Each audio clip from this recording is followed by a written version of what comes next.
Hey guys, welcome to the Liberal Hive Mind, a channel solely focused on exposing the abundant hypocrisy of the left. Alright, so this is a pretty interesting video, not necessarily something I've done before, and I'm saying that because usually I'll have a general theme. I'll try to make, I guess you could call it a thesis point in the intro, and then everything will make sense and draw back to that initial point. But in this case, I have kind of all these isolated scenarios. Some of them are loosely related, but I'm not so sure if there's an overarching theme for this video, although I might figure something out as we go along here. But anyways, the point is, I have a bunch of really interesting clips. And really, I just want to talk about each of them because I think each clip in its own way sparks a very unique discussion. I think these clips are frankly all fascinating, and I just want to show them to you guys and have a conversation, let you know what's on my mind. So without further ado, let's roll the tape. Keep the intro short on this one. All right, folks, so let's just dive into these juicy clips, shall we? Firstly, I want to start off with this CNN reaction to footage of Biden staffers flooding outside of the White House so they could get a glimpse of Trump's entrance. This was as Donald Trump arrived to the White House yesterday to discuss the transition of administrations coming up here in 2025. Take a look. I were sitting here as Caitlin was on,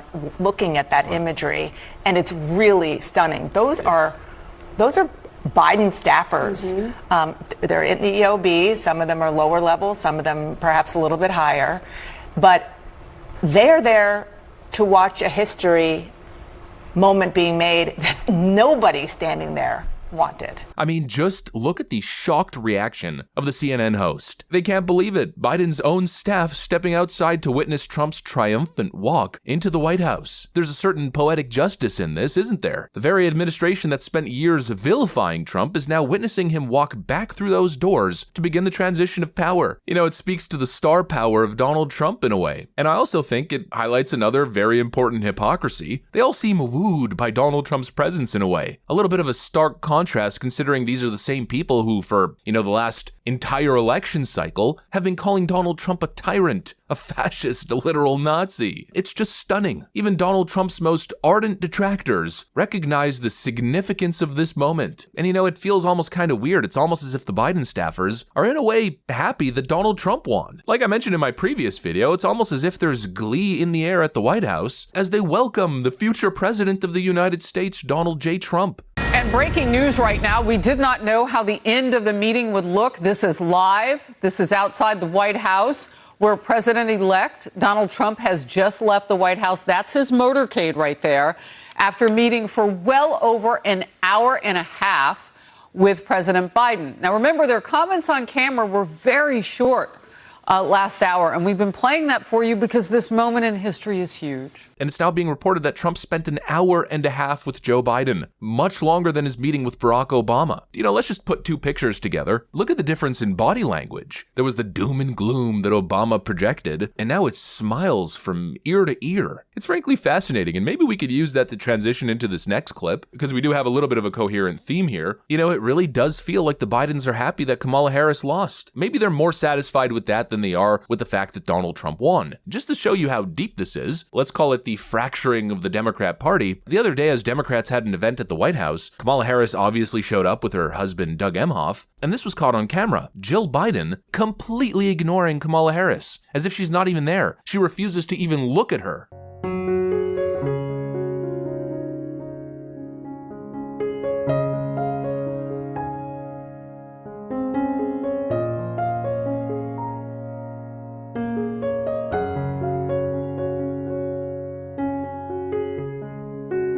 It honestly feels like they hate each other. It feels like the Democrat Party has been fully fractured. There's those who are on the Biden side and those who are on the Kamala side, and it's a very, very stark difference. There seems to be one side that's very frustrated, very annoyed, and I'd say rightfully so considering, the undemocratic processes that we've witnessed in this election. It seems like a whole group of people want nothing to do with Kamala Harris. One side is insulted and frustrated with the whole process, everything that transpired, and the other side, well, just a bunch of partisan, mindless sheep.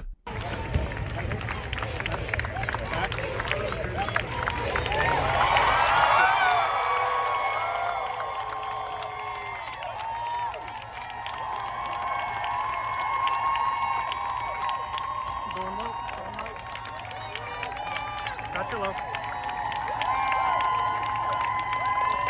Camera crew in the way. Camera. Okay.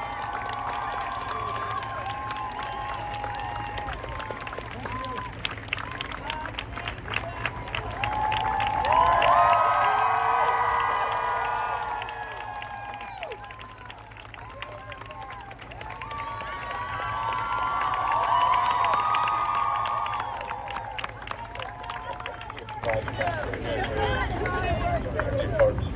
thank you all very much.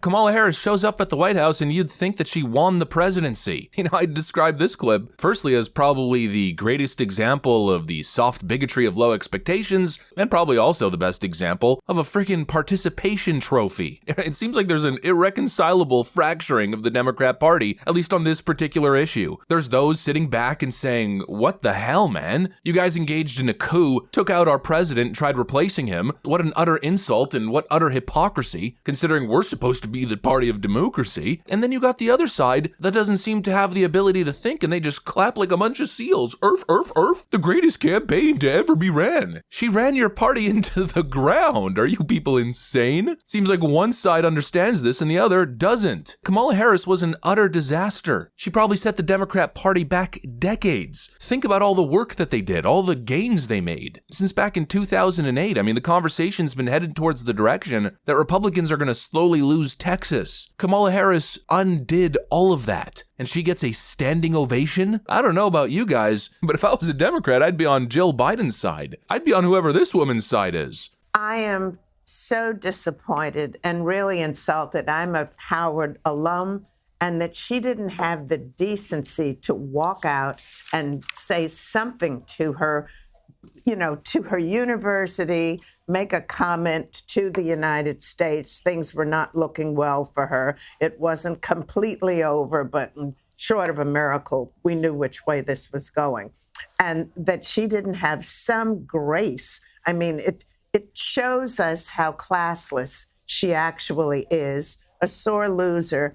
And even though it's painful for her, for the Democrats, I think America might be relieved at recognizing and realizing they don't have to put up with this any longer. And if this is what they were walking into, maybe it's better that it gets, you know, cut at the nip right now. Why do you think she's failed? What was the biggest mistake of the Democrat campaign?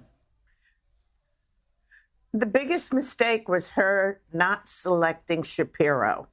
I mean, she had an ace in the hole, and she didn't take that. Shapiro is so well respected, liked. He's doing an incredible job in Pennsylvania.